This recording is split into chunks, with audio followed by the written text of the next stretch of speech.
Hello teachers and welcome back to my channel. If you're new here, welcome and thank you so much for watching. My name is Alex, I'm a full-time English teacher and I would love to share my tips and tricks with you on how to use technology in your classroom. In this video, I'm going to show you how to add timers directly into your Google Slides so that when you have a game up on the board or limited time for reading or whatever you want, you can have a timer right there. So keep on watching.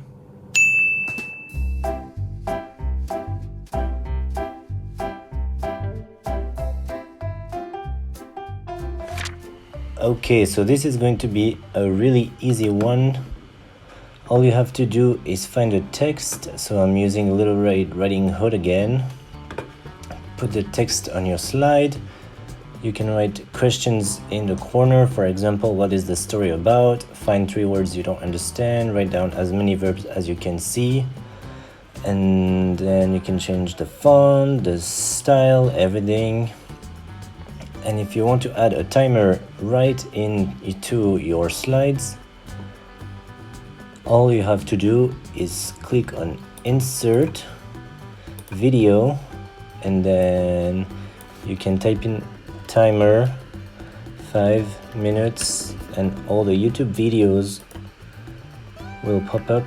So I like this one. There's a rainbow one. There's a million options. There's a time bomb. Let's try the time bomb. Click on select and here's your video. And once you got this done, when you will present your slideshow, you have everything on here and you can just click play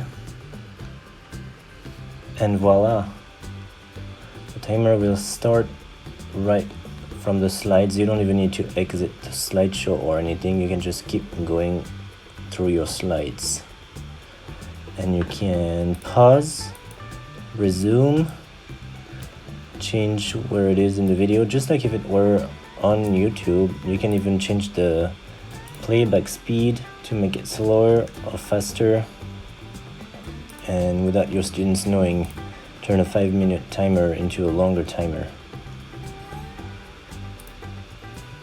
And that's it. Alright, that's the end of this video. Thank you so much for watching. If you enjoyed, please subscribe to my channel and don't forget to click on the bell so you get notification every time I post a new video. On Friday, I will show you how to use a random name picker on the internet to make student groups. And on the next video on Google Slides next Wednesday, I will show you how to have a fun reading activity in class. Thank you for watching and see you in the next video. Bye!